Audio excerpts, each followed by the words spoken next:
안녕하십니까. 저는 광도 스님입니다. 이번 학기 여러분들과 함께 법화경을 공부하겠습니다. 그래서 이번 학기 법화경 강의는 이 법화의 묘의라고 하는 이 책을 가지고 공부를 할 예정입니다. 이 교재는 이제 제가 저술을 했는데요. 천태 지자대사의 3대부의 내용을 요약적으로 쓴 것입니다. 그래서 제가 이제 천태대사의 3대부를 읽고 법화경의 핵심적인 내용을 찾고 그래서 그 핵심적인 내용의 주요한 내용들을 이 책에 저술을 했습니다.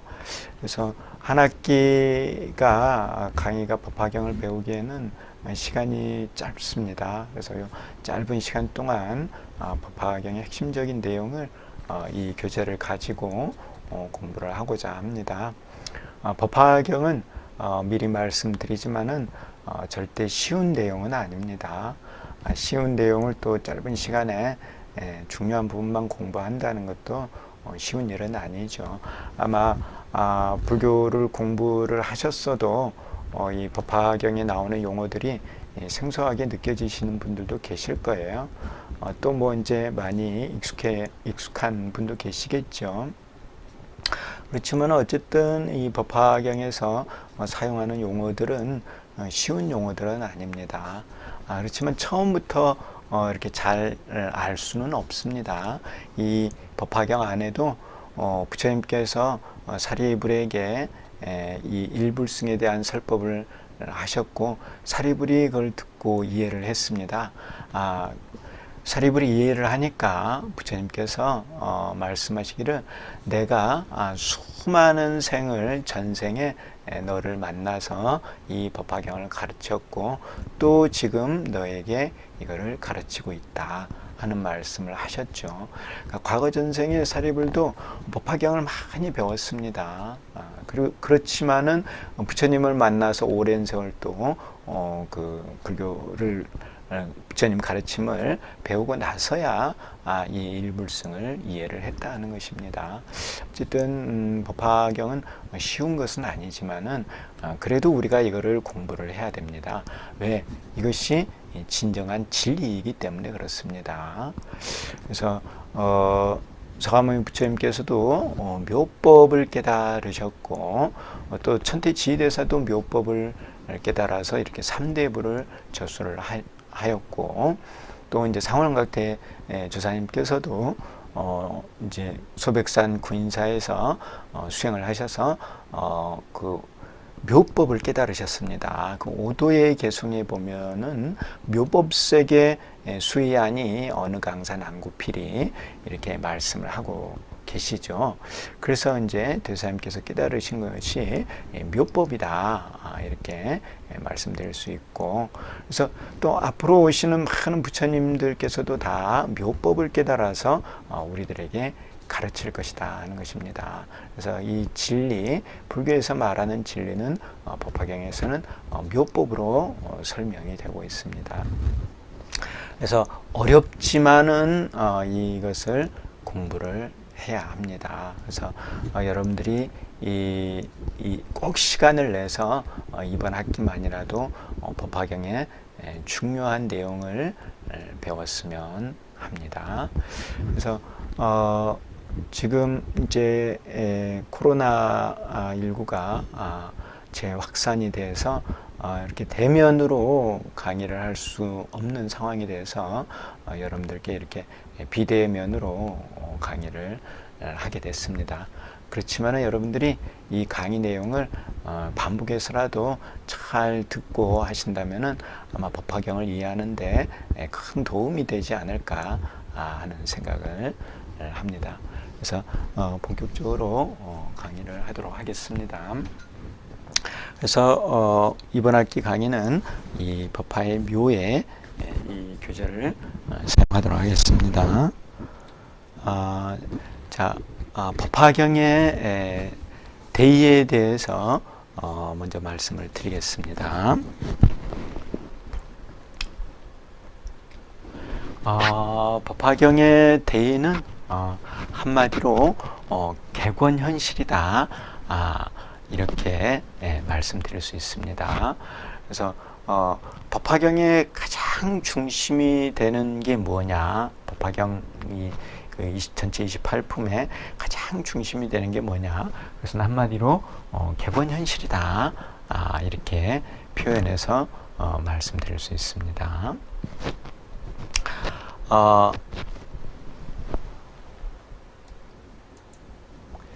이 객원현실, 이걸 이제 그대로 직역을 해보면, 개는 여는 거죠.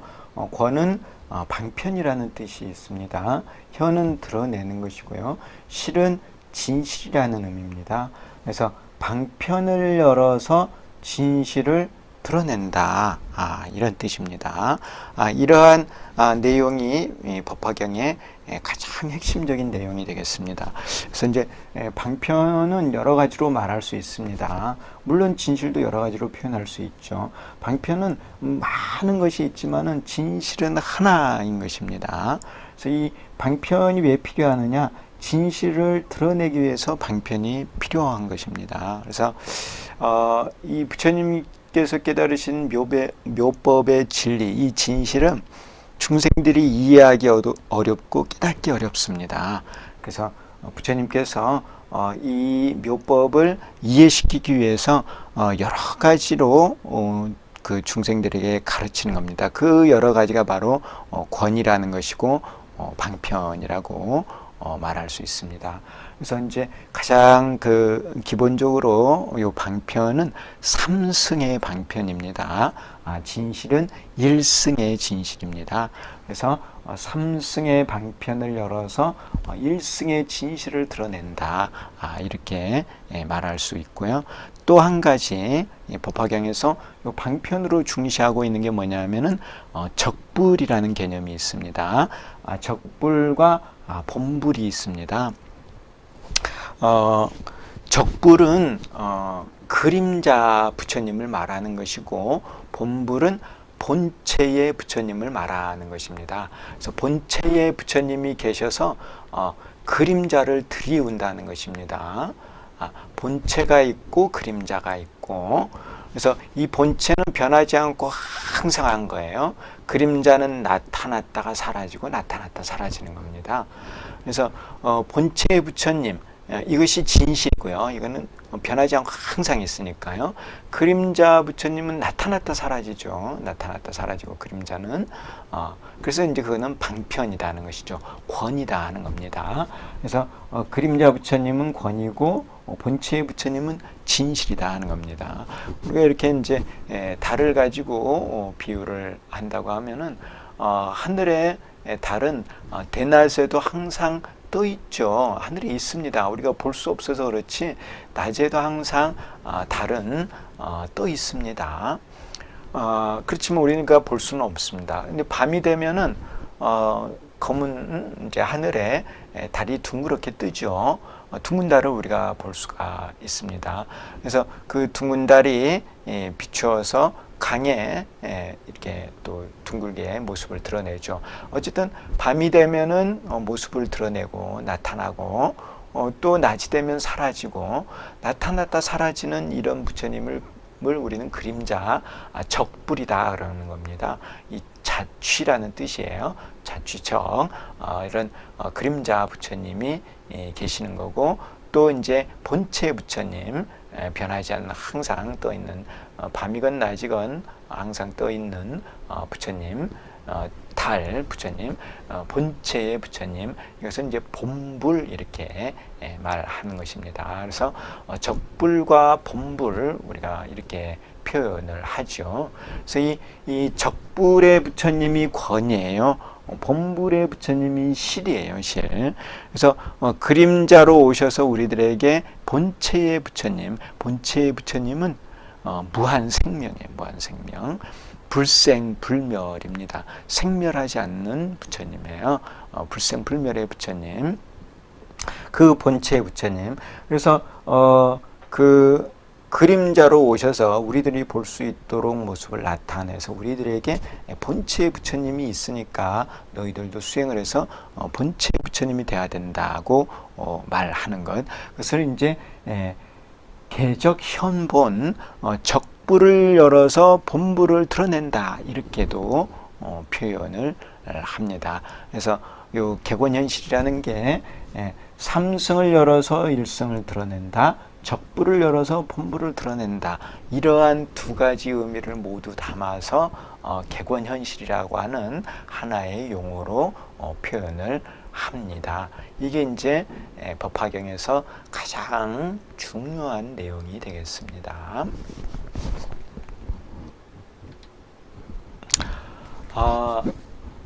대한불교 천태종은 개권현실의 법화교지를 바탕으로 성립된 종단이다.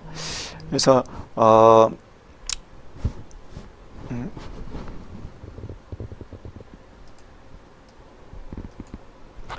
대한불교 천태종은 이제 상월각 대주사님께서 중창을 하셨죠.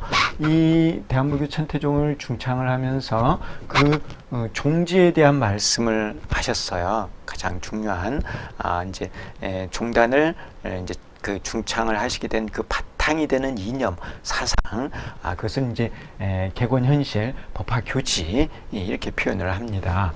그래서 개권현실의 법화교지를 바탕으로 성립된 종단, 이러한 가르침의 바탕에서 성립한 종단이 대한불교 천태종입니다. 그래서 우리 종단의 가장 핵심되는 사상, 이념, 뭐 그런 것은 바로 이렇게 개권현실로 말할 수 있다는 것이죠.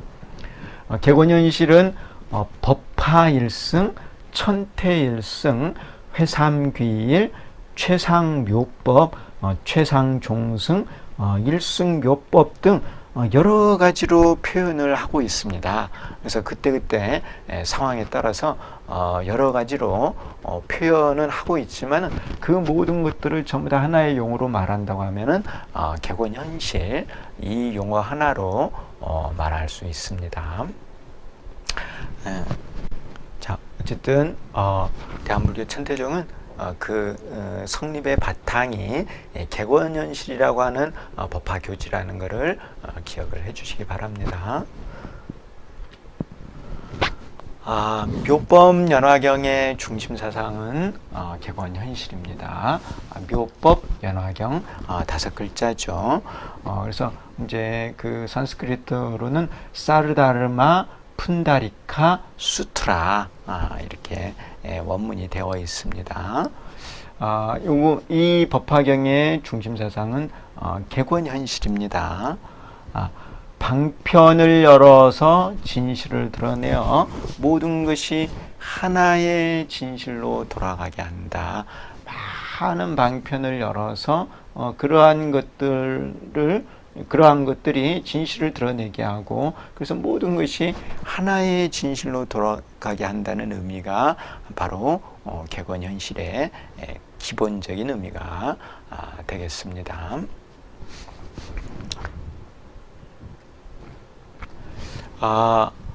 무수한 방편으로 법을 설한다. 이제 이게 법화경에 나와 있는 말씀입니다.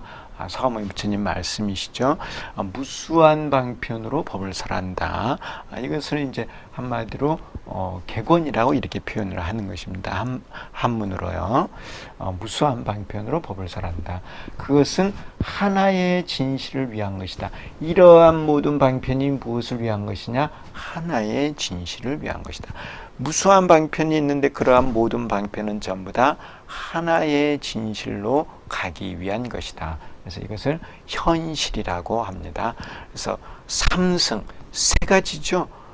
성문승, 영각승, 보살승, 세 가지. 이 세 가지지만은 이 세 가지가 전부 다 사실은 일불승, 하나에 부처되는 술에 일불승을 타기 위한 것이다 하는 겁니다. 그래서 이 삼승의 수레가 그 설정이 되어 있는데 그러한 삼승의 수레는 하나의 그 부처되는 수레, 이것을 타기 위한 것이다 하는 겁니다. 그래서 세 가지 방편을 써서 하나의 진실을 드러낸다는 것이죠. 이러한 내용이 바로 법화경의 가장 중요한 내용이 된다는 것입니다. 자, 요 개권 현실에서 권과 실 이런 게 나오는데, 이 권과 실은 여러 가지로 표현해 낼 수 있습니다. 그래서 이 진실이 있고요. 이것은 하나이고 진실은 하나이고 변하지 않는 것입니다. 기본적으로요. 이 실은 진실이라 말하고 법화경에서는 묘법이라 말하고 또 일승이라고도 표현을 하고 이것을 실상이라고도 표현을 하고 천대지휘대사는 이것을 이제 원흉이다고도 표현을 했습니다. 원흉. 그리고 이러한 진실은 하나입니다. 하나. 그리고 이 구경의 목적인 것이고 이것은 변하지 않는 것입니다. 변한다고 하면은 계속해서 변한다고 하면은 깨닫는다는 것이 참 어렵겠죠. 이건 변하지 않으니까 깨달을 수 있는 것입니다.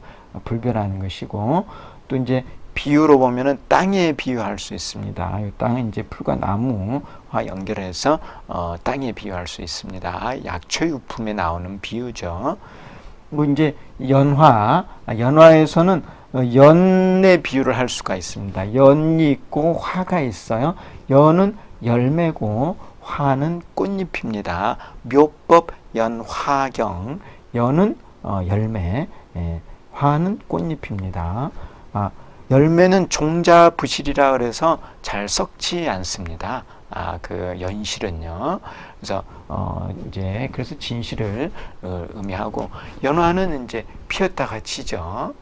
이제 봄이 돼서 늦은 봄에 이렇게 꽃 봉우리가 나오고 그래서 꽃을 피고 이제 가을쯤 가면, 여름에 이제 피어서 가을쯤 가면 이제 다 지죠.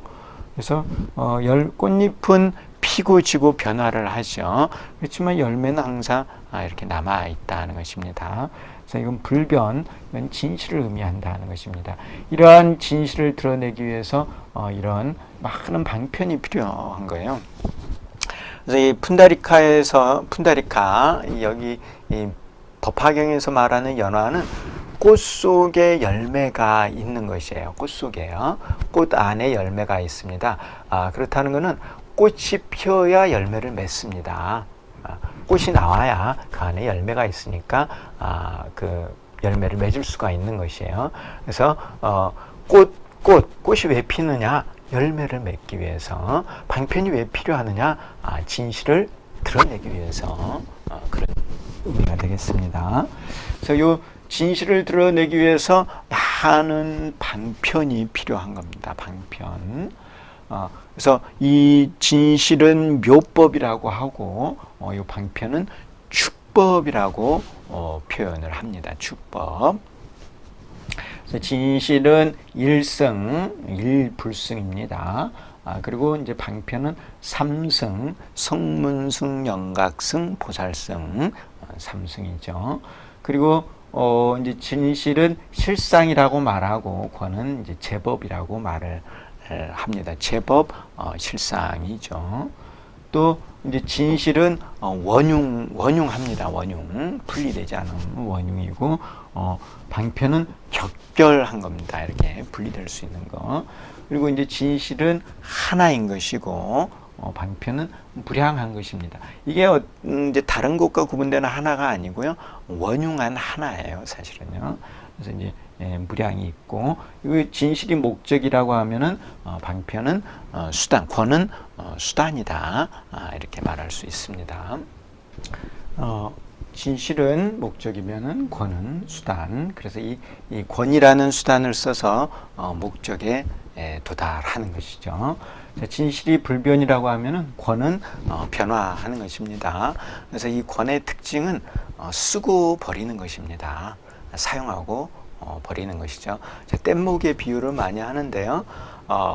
뗏목을 가지고 이제 강을 건너려고 하는데 강을 건너고 난 다음에는 뗏목은 버리는 것이죠. 꽃도 마찬가지입니다. 꽃은 열매를 맺기 위한 것이에요. 그래서 이제 꽃이 핀 다음에 열매를 다 맺었으면 꽃은 지는 것이죠. 그래야 또 열매가 잘 맺겠죠. 네. 자, 어쨌든 진실은 변화하지 않고 권은 변화한다, 쓰고 버린다 하는 것이고, 이제 진실이 땅이라고 하면은 그 땅에서 풀과 나무들이 자라죠. 이게 이제 땅에서 풀과 나무들이 자라고 난 다음에 다시 또한 땅으로 돌아가죠. 어쨌든 땅이 이제 진실이라고 하면은 풀과 나무는 그 권이다 하는 것이고요. 그다음에 이제 열매가 진실이라고 하면은 꽃잎은 권이다 하는 것입니다. 그래서 이렇게 진실과 권의 이런 내용을 좀 알아두시면은 법화경을 이해하는데 많은 도움이 됩니다.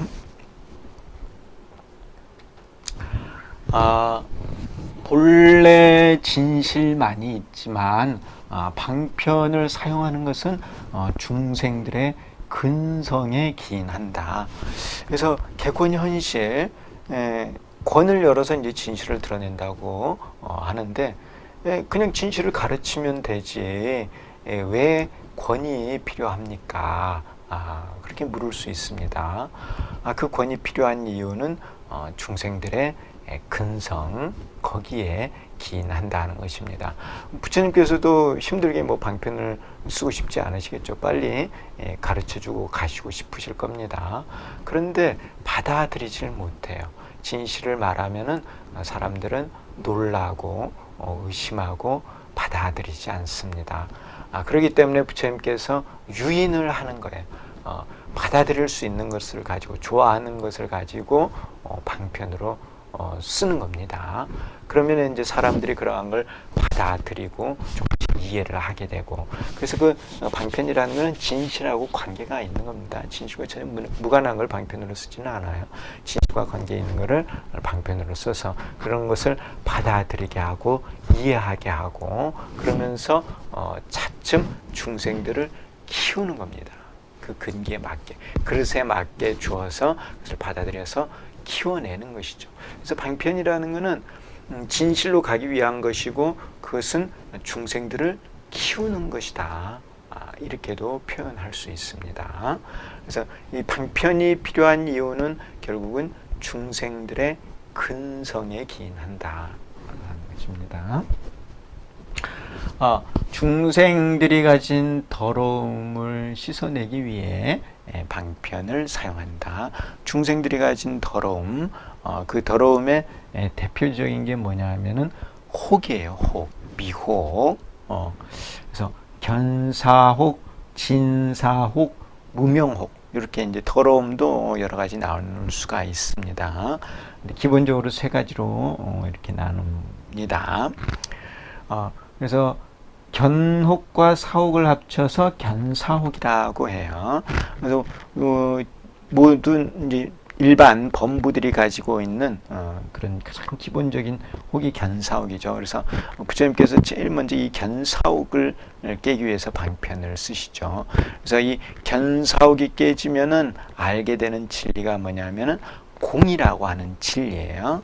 이 견혹과 사혹을 끊어내면은 공의 진리를 알게 됩니다. 이렇게 공의 진리를 알게 되면은 육도 윤회에서 벗어난다고 해요. 그래서 이렇게 성문이나 영각은 육도 윤회에서 벗어나는 것을 원합니다. 육도의 세계, 지옥, 악이, 축생, 아수라, 인간, 천상, 이 육도의 세계는 고통이 많아요. 생사가 많고 고통이 많기 때문에 성문이나 영각은 이러한 육도의 세계를 벗어나고 싶어 하죠. 그래서 이러한 육도의 세계를 벗어나기 위해서 견사혹을 끊고 공의 진리를 깨닫기 위해서 노력을 하는 것입니다. 그런데 육도 밖에는 그럼 생사가 없느냐, 더러움이 없느냐? 그렇지가 않다는 것입니다. 그래서 육도 밖에 이제 또 혹이 무명혹이라고 하는 대표적인 혹이 있어요. 자, 이 진사혹이라는 게 있는데, 이 진사혹은 이제 육도와 육도 밖의 세계에 같이 있는 겁니다. 이 진사는 티끌 티꿀과 모래알처럼 많은 혹이다 하는 거예요. 이제 인과죠, 인과. 특히 이제 병의 원인과 그 병의 결과, 그리고 이제 치료의 원인과 치료의 결과, 이런 모든 다 인과예요. 그래서 모든 병들이 다 원인이 있고, 또 이제 병증이 있고요. 또 그 병을 치료하는, 원인을 치료하는 그 원인이 있고, 약이 있죠. 그래서 그 치료를 다 하게 되면은 이제 나타나는 건강이죠. 그런 게 있고, 다 모든 게 다 인과관계예요. 그래서 이제 불교에서는 병을 알고 약을 알고 치료법을 알고 요 세 가지를 아는 것, 그래야 이제 병을 고칠 수가 있지 않습니까? 병을 알고 그 병에 해당하는 약을 알고 치료법을 알고, 이러한 세 가지, 모든 병을 알고 모든 병의 그런 그 약을 알고, 그리고 그것을 쓰는 치료법을 다 알고, 이런 모든 것을 다 아는 것을 이제 진사옥을 깼다고 말을 하는 거예요. 그래서 이제 가의 진리를 얻는다, 이렇게 표현을 합니다. 그래서 보살이 이타행을 해요. 보살을 잘 이타죠. 보살이 모든 중생들을 내 몸처럼 생각을 해서 그들을 제도하고 싶은 거예요. 병에서부터 이제 구제를 해주고 싶은 거예요. 그런데 이런 진사옥이 있으면은 치료를 해줄 수가 없잖아요. 그래서 이 치료법을 알기 위해서 이제 그 병의 원인, 그리고 약, 그리고 이제 치료법을 알기 위해서 노력을 하는 겁니다. 수행을 하는 거예요. 그런 이제 육바라밀의 수행을 하는 것이죠. 그러한 수행을 통해서 이런 모든 병을 알고 이제 약을 알고 그리고 이제 치료법을 알게 되면은 진사옥을 깼다고 말을 하는 겁니다. 그래서 요 진사옥, 이 중생들이 가진 병이 이 티끌과 모래알처럼 많기 때문에 이 진사옥이라고 하는 이런 표현을 썼습니다. 그래서 그런 모든 것을 다 알아냈을 때 진사옥을 깼다, 이렇게 표현을 합니다. 그래서 이제 진사옥을 파해서 그래서 가의 진리를 깨닫습니다. 견사옥을 파해서 공의 진리를 깨닫고 진사옥을 파해서 가의 진리를 깨닫죠. 그 다음 무명옥이라고 하는 게 있는데, 이 무명옥은 견사옥이나 진사옥을 만들어내는 근본이 되는, 뿌리가 되는 혹이에요. 그래서 이 무명옥이 무엇을 가리느냐 하면은 묘법을 가리는 거고, 다른 표현으로는 중도를 가린다 그래요. 중도를 깨닫게 하지 못하는 그 혹을 무명혹이라고 표현을 합니다. 무명혹. 그래서 중생은 이 무명혹으로 인해서 진리를 깨닫지 못하고, 그래서 진리를 깨닫지 못하기 때문에 업을 짓고, 그 업으로 인해서 과보를 받고 고통을 받는다 하는 겁니다. 그래서 사실은 이제 모든 그런 고통의 가장 근본적인 원인은 불교에서는 무명이라고 말을 하는 겁니다. 이 무명을 깬 분을 부처, 또 밝음을 이룬 자, 명 그러는 거죠. 명, 밝음. 그래서 불교라는 그 불이라는 말은 붓다라는 말에서 왔는데, 그 붓다라는 말이 밝음을 이룬 자, 이런 뜻이에요. 붓다라는 말은 보리라는 말에서 왔어요. 보리가 바로 밝음이에요. 밝음. 보리를 이룬 자를 붓다라 하거든요. 밝음. 그래서 이 무명옥을 깨신 분을 부처라고 말을 하는 거예요. 이게 이제 그 대승의 불교에서는 바로 이 무명옥을 깬 분을 그 부처라고 하죠. 그렇지만 이제 소승 아함경에서는 이 견사옥을 끊으면 부처라고 해요. 그래서 이제 그 경전에서 말하는 것이고, 실제 이제 대승의 경전에서는 이 무명옥을 깨야만 부처가 되는 것입니다. 그래서 이 무명옥을 깨면은 중도의 진리를 깨닫습니다. 그래서 중생들이 가진 더러움이 있어서 그 공가 중의 진리를 모르는 것이죠. 그래서 그런 더러움을 씻어내는 게 수행이죠. 수행. 닦는 거, 닦는 거. 수행. 그래서 견사옥을 씻어내고 진사옥을 씻어내고 무명옥을 씻어내서 공의 진리를 깨닫고 가의 진리를 깨닫고 중도의 진리를 깨닫습니다. 그래서 이제 부처가 되는 것이죠. 그래서 대한불교 천태종의 그 종기를 보면은 그 청색삼원이 있죠. 청색삼원. 그 청색삼원은 바로 공가 중에 진리를 의미하고 있습니다. 자, 이러한 방편은 잠시 사용하고 피한다. 그래서 중생들이 가진 더러움을 씻어내기 위해서 그 공가 중에 방편을 쓴다는 겁니다. 이제 중도도 사실은 이제 두 가지 중도가 있어요. 격별의 중도가 있고 원흉의 중도가 있어요. 원흉이 되면은 다 모든 게 다 하나가 되죠. 원흉이 되지 못하는 중도를 격별의 중도라 그래요. 그래서 공가와 다른 중도.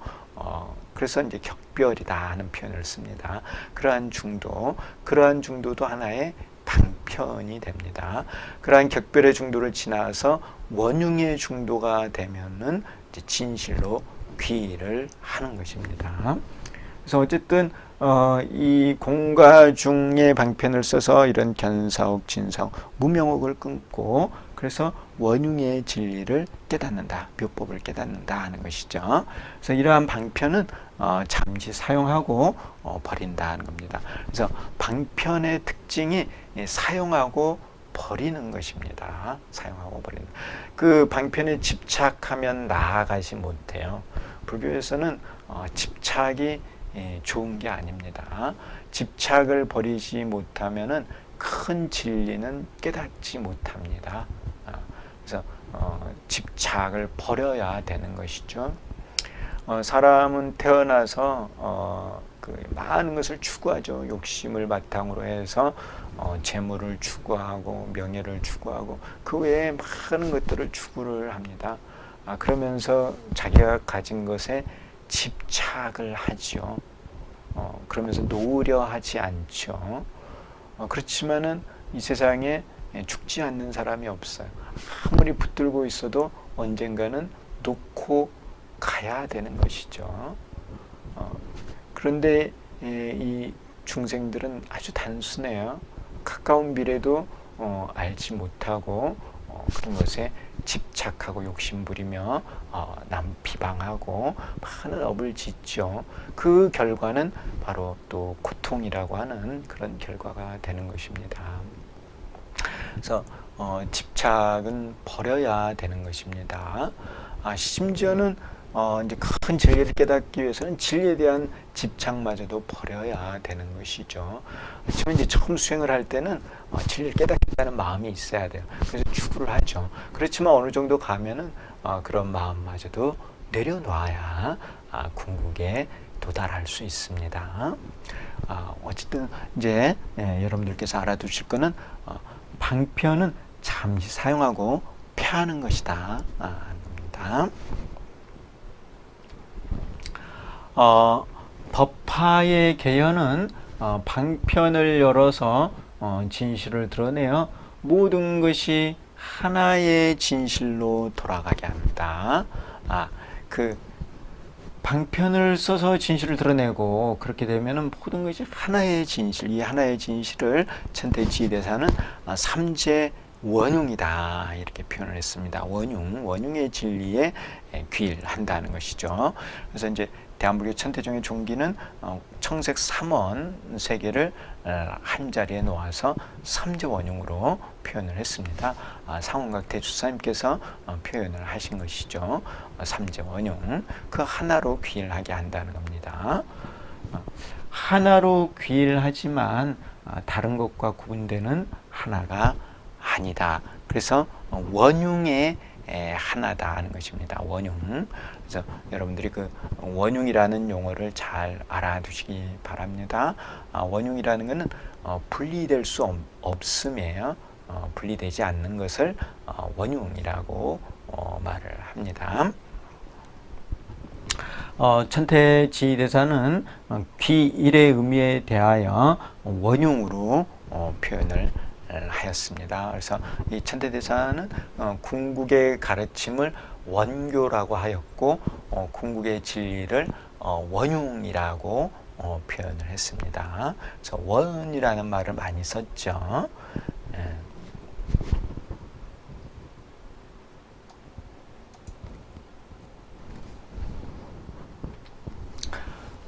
모든 것이 부사이한 삼재로서 삼재원흉이 아닌 것이 없다. 그래서 모든 것이 다 삼재원흉하다는 거예요. 모든 것이요. 우리들의 한순간의 생각, 티끌, 뭐 어떠한 것이든 삼재원흉이 아닌 것이 없다는 겁니다. 그래서 이것이 바로 진리다 하는 것이에요. 부사이한 삼재. 왜 부사이하느냐? 이제 생각할 수 없다. 보통 중생들이 생각할 수 없는 그러한 삼재다 하는 건데요. 하나가 셋이라는 거예요. 하나가 그대로 셋이에요. 우리는 하나는 하나고 셋은 셋이잖아요. 그런데 여기서는 하나가 그대로 셋이고 셋이 그대로 하나예요. 그래서 1, 3, 3, 1 이렇게도 표현을 하죠. 공 안에도 공가중이 있고 가 안에도 공가중이 있고 중 안에도 공가중이 있고 그래서 삼재가 원흉하다 하는 겁니다. 이것이 이제 천태지대사가 말하는 진리예요. 진리. 삼재 원흉. 인연으로 생한 모든 것이 삼재 원흉하다. 모든 것이 다 삼재 원흉하다. 이와 같이 천태대사는 모든 것을 삼재 원흉에 귀일시키고 있다. 모든 진리를 삼재 원흉으로 귀일시키는 종단이 바로 천태종입니다. 모든 것을 뭐 경전의 글자 하나하나도 다 삼재 원흉을 의미하고 모든 것을 다 삼재 원흉으로 설명을 하고 있죠. 자, 제가 이제 삼재 원흉에 대해서 이렇게 표로 한번 그려봤습니다. 공가중이 있고, 그래서 공 안에도 공가중이 있어요. 가 안에도 공가중, 또 중 안에도 공가중, 또 이 공 안에 또 공가중, 가 안에도 공가중, 다 이렇게 또 공가중이 있죠. 또 이 각각에 또 공가중이 있겠죠. 이렇게 무수하게 있습니다. 그래서 하나가 무량이 되는 것이고 또 무량이 하나가 되는 것이고요. 그래서 그것을 1, 3, 3, 1 하나가 셋이고 셋이 하나고 1, 3, 3, 1이다. 이것이 삼재 원흉의 의미가 되겠습니다. 그래서 이 공을 깨닫기 위해서는 견사옥을 깨야 되고 가를 깨닫기 위해서는 진사옥을 깨야 되고 중도를 깨닫기 위해서는 무명옥을 깨야 되는 것이죠. 그래서 삼옥을 파하는 것을 수행이라 그래요. 수행, 닦는다. 그래서 이제 모든 수행은 바로 이 세 가지 혹을 파하는 겁니다. 우리가 이제 관세음보살 이렇게 관세음보살을 부르는데 관세음보살을 부르면은 관세음보살님께서 우리들에게 방편을 써서 가르치는 진리가 뭐냐? 공가 중의 진리입니다. 물론 처음부터 이렇게 진리를 가르치지는 않겠죠. 왜? 우리들이 관심이 진리를 깨닫는 데 관심이 있는 게 아니니까요. 우리들은 어떻게 보면 이제 중생들은 세속적인 것에 관심이 많죠. 그래서 이제 세속적인 것을 원하는 거예요. 그럼 관세음보살님께서 중생을 제도하기 위해서 그런 세속적인 것을 채워주면서 차츰 진리의 세계로 인도하는 거예요. 그래서 그 중생이 어느 순간 진리를 깨닫겠다고 하는 마음이 생겨서 그것을 구하기 위해서 열심히 수행을 하면은 그때 가서 공의 진리를 설해주고 또 가의 진리를 설해주고 또 중도의 진리를 설해줘서 부처가 되게 만드시는 거죠. 그것이 바로 이제 우리 종단의 이제 수행의 방향이거든요. 관세음보살님은 이제 법화경 제25 관세음보살 법문품에 나오죠. 그래서 법화경은 묘법이에요, 묘법. 그래서 관세음보살님은 법사로서 묘법을 중생들에게 가르치는 겁니다. 방금 제가 말씀드렸던 그러한 방식으로요. 그 내용이 이제 관세음보살 법문품에 있는 것이죠. 그래서 관세음보살 법문품을 보면은 관세음보살을 칭명을 하면은 관세음보살님께서 응리불신득도자 즉현불신 이위설법, 응리벽지불신득도자 즉현벽지불신 이위설법, 응리 이제 성문신득도자 즉현 성문신 이위설법, 이렇게 부처님 몸으로 나타나서 제도할 얘기는 부처님 몸을 나타나서 중도를 설하시겠죠. 성문이나 영각, 이런 벽지불은 이제 영각이라고도 하는데, 벽지불이나 그 성문, 이런 이승의 몸을 나타내서 제도할 이에게는 이승의 몸을 나타내서 법을 설하며, 그들에게는 이제 공을 설해 주겠죠. 이렇게 이제 중생들이 원하는 방향으로 나타나서 그들에게 법을 설해 준다는 겁니다. 이때 관세음 보살님께서 방편을 쓰신다는 것이죠. 공가 중에 방편을 써서 원흉의 진리로 인도하는 것입니다. 그 방편을 열어서 진실의 세계로 가는 것을 보문이라는 용어를 가지고 표현을 하고 있는 것입니다. 자, 어쨌든 우리가 이렇게 관세음보살을 부르면서 그 수행을 하고 있는데요. 일반 세속 사람들은 이제 세속적인 것을 원하지만은 수행하는 사람들은 공가 중의 진리를 깨닫기 위해서 칭명을 해야 되는 것입니다. 그와 같이 했을 때 관세음보살님께서 보시고 공을 깨달을 수 있는 근기구나 하면 공을 설해 주신다는 거예요. 가를 깨달을 수 있는 근기다 하면 가를 깨닫게 법을 설하시는 거고, 중도를 깨달을 수 있는 근기다 하면은 중도를 깨달을 수 있게 설법을 해주신다는 겁니다. 그 내용이 바로 관세음보살 보문품의 내용이죠. 공이 공가 중이며 가가 공가 중이며 중이 공가 중이다. 공가 중에 삼재가 서로 구족하여 하나가 셋이고 셋이 하나여서 삼재원흉이라고 합니다. 그래서 삼재원흉의 의미를 우리가 잘 알아야 할 것 같습니다.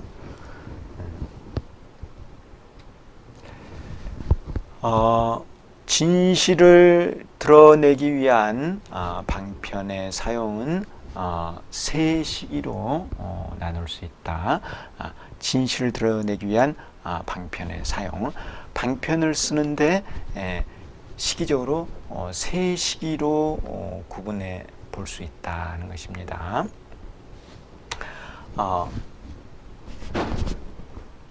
진실을 위하여 방편을 베푼다. 이거를 이제 시권이라고 이렇게 표현을 합니다. 진실을 위하여 방편을 베푸는 시기, 또 방편을 열어서 진실을 드러내는 시기, 이걸 이제 객원 이렇게 표현을 하고요. 이제 방편의 역할이 다 끝났으니까 방편은 버리고 진실만 남는다. 그래서 폐권의 시기. 그래서 시권하고 객원하고 폐권을 하여 구경에는 진실만이 남는다. 이렇게 방편을 써서 구경에는 진실만 남게 하는 겁니다. 그래서 시권, 객원에서 이제 폐권을 하는 것이죠. 방편을 베풀고 그리고 진실을 드러내서 이제 방편은 버리고 진실만 남는다. 시권, 객원, 폐권이 되겠습니다. 이러한 방편이 이제 버려지게 되면은 진실만이 남게 되죠. 그래서 이렇게 이제 방편의 사용은 세 시기로 나눌 수 있다는 것입니다.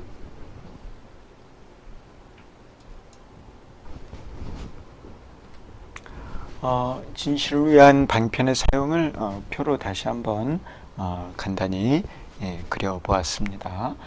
위실시권, 진실을 위하여 방편을 베푼다.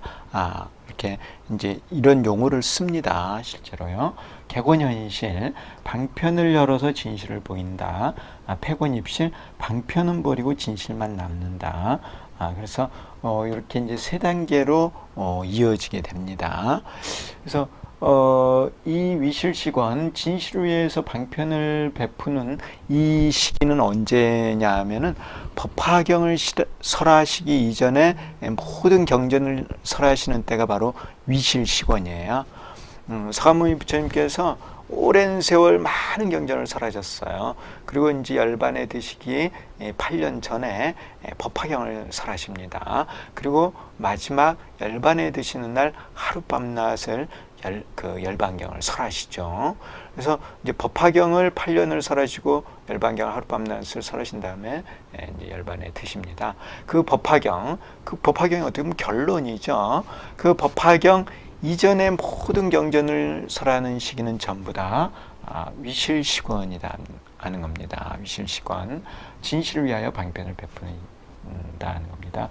객원현실이 바로 법화의 시기예요. 그래서 법화가 지나고 나면은 법화를 이해하면은 방편을 택하는 사람들은 없어요. 방편은 버리고 진실만이 남게 되죠. 그래서 방편을 열어서 진실을 보이고 방편은 버리고 진실만 남게 됩니다. 이렇게 진실을 위한 방편의 사용은 세 시기로 이렇게 구분해 볼 수 있습니다.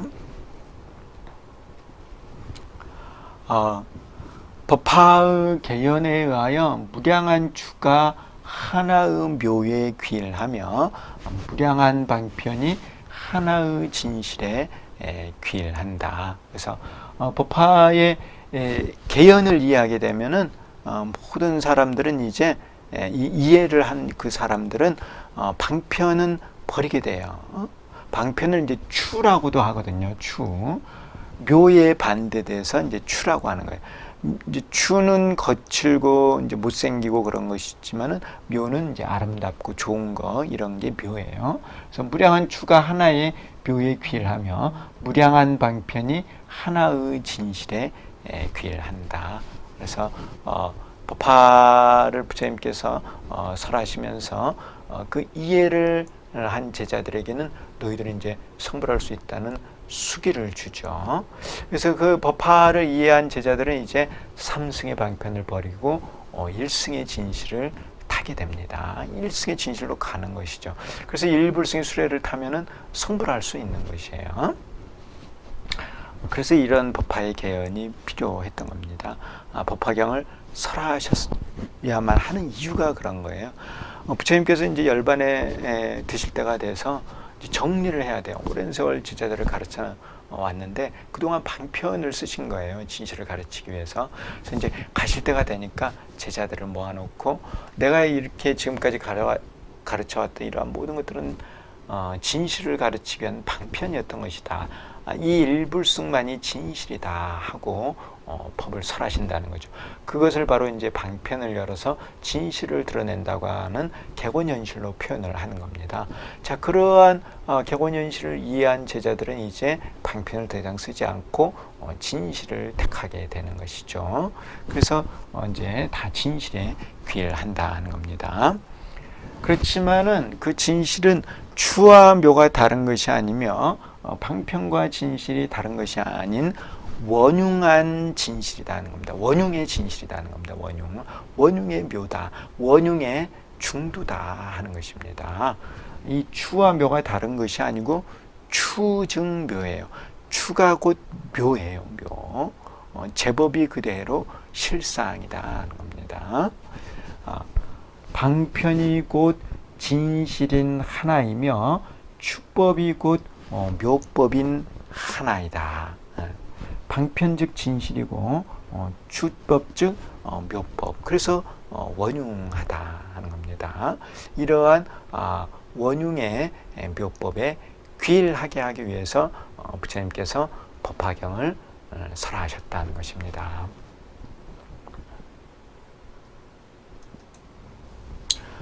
자, 모든 법은 묘법에 귀일하게 되어 있습니다. 불교에서 말하는 진리는 한마디로 묘법이라고 할 수 있습니다. 부처님께서 이 사바세계에 오셔서 중생들에게 묘법을 가르치고 싶었습니다. 묘법을 깨달아야만 생사의 고통에서 벗어날 수 있기 때문에 그렇습니다. 그런데 문제는 이와 같이 묘법이라는 것이 쉬운 것이 아닙니다. 묘법은 난해한 것이고 불가사의한 것이에요. 이 묘라는 그 용어 자체가 바로 그러한 불가사의함을 의미하고 있거든요. 그런 이런 불가사의한 것을 중생들에게 가르치고자 하니까 중생들을 보니까 진리에 관심이 없어요. 또 이러한 걸 설에도 이해할 수가 없어요. 그러니까 이제 부처님께서 방편을 생각하셨던 것입니다. 그래서 이제 사제, 그 성문들에게 사제를 설하고 영각에게 12연기를 설하고 보살에게 육바라밀을 설하고 그러면서 이제 차츰 방편을 베푸시는 것입니다. 그래서 오랜 세월 동안 많은 경전을 설하시면서 그러한 방편을 베푸셨던 거예요. 그러한 방편을 받아들인 제자들은 차츰차츰 성숙할 수가 있었습니다. 근기가 올라가는 것이죠. 방편에 들지 않은 중생은 근기가 성숙할 수 없습니다. 그냥 내 그 자리고 오히려 퇴보하는 것이죠. 그렇지만은 방편을 잘 이해하고 받아들인 제자들은 자꾸자꾸 근기가 성숙했던 것이에요. 그래서 이제 부처님께서 열반에 이제 드실 때가 되니까 제자들에게 그 방편이 향하고자 하는 것이 바로 진실이다. 일불승의 진실이다. 하는 법을 설해 주시는 게 바로 법화경이 되는 것입니다. 그래서 이제 법화경은 모든 경전의 결론이고 이 법화에서 부처님께서 세상에 출현하셔서 하시는 일대사 인연의 일을 말씀하시게 되는 것이죠. 그래서 법화경은 부처님 가르침의 핵심이고 결론이 되겠습니다. 자, 우리가 이 부처님의 이러한 가르침을 비유를 통해서 한번 이해를 해보죠. 자, 어린 아이에게 이제 갓 태어나서 이제 조금 자란 어린 아이에게 부모가 그 돈이라는 것을 가르쳐 주고 싶어요. 뭐 요즘 이제 신용카드 같은 걸 많이 쓰지만은 화폐가 있습니다. 화폐. 이 화폐를 사용하는 법을 가르쳐 주고 싶어요. 세상에 나가서 생활을 하려면은, 활동을 하려면은 화폐가 있어야 되죠. 화폐를 사용할 줄 알아야 돼요. 그런데 어린 아이들은 화폐의 가치를 알지 못해요. 자, 10,000원짜리, 50,000원짜리를 아이들에게 준다. 아이들은 그 돈을 쓸 줄을 모르는 것이죠. 낭비하고 마는 것입니다. 그러니까 이제 아이들에게 처음부터 진짜 화폐를 줄 수는 없어요. 그래서 아이들에게 이제 가짜 모조 화폐를 주는 거죠. 이거 가지고 가서 아이들에게 놀라고 하는 거예요. 그럼 아이들은 그걸 가지고 속장난하면서 노는 거죠. 그러면서 이제 크는 겁니다. 크면서 이제 부모님이 돈 쓰는 것도 보고 뭐 이런 저런 걸 보면서 아이들이 크죠. 그래서 아이들이 이제 세상을 접하면서 살아보면서 차츰차츰 돈이라는 것이 무엇인지를 알게 돼요. 부모의 가르침 또 주변 사람들의 가르침에 의해서 차츰차츰 돈이라는 게 뭔지를 알죠. 돈이 있으면은 원하는 물건을 살 수 있다는 것을 차츰 알게 되는 것이죠. 그래서 아이들이 이제 나이가 들고 크면서 가짜 돈과 진짜 돈을 구분할 줄 아는 게 되는 것이죠. 사회 물정은 이제 알게 됐으니까 자라면서요. 그러면은 이제 부모가 그 큰 아이에게 가짜 돈을 주면은 아이들이 가짜 돈을 받으려 할까요? 모를 때는 가짜 돈을 받아서 가지고 놀고 했지만은 알 때는 가짜 돈을 가지고 있어도 그걸 쓸 수 없다는 것을 너무너무 잘 알기 때문에 이제는 더 이상 가짜 돈을 줘도 받으려 하지 않죠. 진짜 돈을 원하게 되는 거죠. 그래서 가짜 돈과 진짜 돈을 주게 되면은 아이들은 이제 가짜 돈은 버리고 진짜 돈을 택하게 되는 것입니다. 그래서 아이들이 이제 교육을 통해서 성숙해서 알게 됐으니까 그렇죠. 나이가 들어도 진짜 돈과 가짜 돈을 구분할 줄 모른다고 하면은 그것은 진짜 돈을 줘도 그 가치를 모르는 것이죠. 그렇지만은 교육을 통해서 가짜 돈과 진짜 돈의 그 가치를 알게 되고 하면은 가짜 돈을 이제는 택하지 않고 진짜 돈을 가지게 된다는 것입니다. 그 때가 되었을 때 이제 근기가 컸을 때 부모들은 아이들에게 진짜 돈을 맡길 수가 있는 것이죠. 가서 이 돈 주고 필요한 거 써라, 사서 써라, 이렇게 말할 수 있게 된다는 것입니다. 마찬가지예요. 부처님께서도 처음부터 제자들에게 진짜 돈을 줄 수가 없었어요. 방편을 쓰는 것입니다. 방편을 통해서 아이들이 자꾸 근기가 성숙하도록 만들어요. 그래서 어느 정도 이제 근기가 성숙해서 이 진실을 알 수 있을 때가 되었을 때 부처님께서 진실을 설해해 주신다는 거예요. 처음에는 공의 방편을 가르치고 그 다음엔 가의 방편을 가르치고 또 중도의 방편을 가르친 다음에는 근기가 다 성숙한 제자들에게 원흉의 중도 진실을 설해 준다는 겁니다. 그러면은 이제 그 진실의 중도, 원흉의 중도를 알게 된 제자들은 더 이상 이제 방편을 쓰지 않아요. 원흉의 중도, 그를 이해해서 그것을 깨닫기 위해서 수행을 하는 것이죠. 그것을 깨닫기 위해서 관세음보살을 일심으로 증명하는 거예요. 그러면은 관세음보살님께서 오셔서 그 제자의 근기가 원흉을 이해할 수 있는 근기가 되었기 때문에 그 근기에게는 원흉의 중도를 설해서 깨닫게 한다는 겁니다. 이와 같이 부처님께서 그 방편을 써서 진실을 드러내신다. 그러한 내용을 담고 있는 경전이 바로 법화경이 되겠습니다. 그래서 법화경의 가장 중요한 내용은 객원현실이다. 방편을 열어서 진실을 드러낸다. 처음에는 방편과 진실을 알 수 없으니까 방편을 쓰신 거예요, 부처님께서.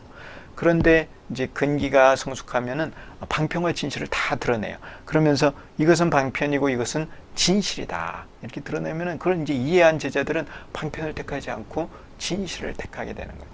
진실을 택하니까 이제 방편은 버리게 되는 것이죠. 그래서 진실과 방편을 드러내서 방편을 열어서 진실을 드러내면은 이제는 더 이상 방편은 쓰지 않고 진실을 택하게 된다. 그래서 모든 게 다 하나의 진실로 귀일하게 한다. 그것이 바로 법화경이다 하는 것입니다. 그래서 이 법화의 중심 사상인 객원현실, 이 객원현실에 대해서 여러분들은 꼭 잘 이해를 하셔야 합니다. 이 객원현실을 이해하지 못한다고 하면은 법화의 뜻을 이해하지 못하는 것이에요. 그래서 이 간략하게나마 여러분들께 이 법화경의 중심 사상인 객원현실에 대해서 말씀을 드렸습니다.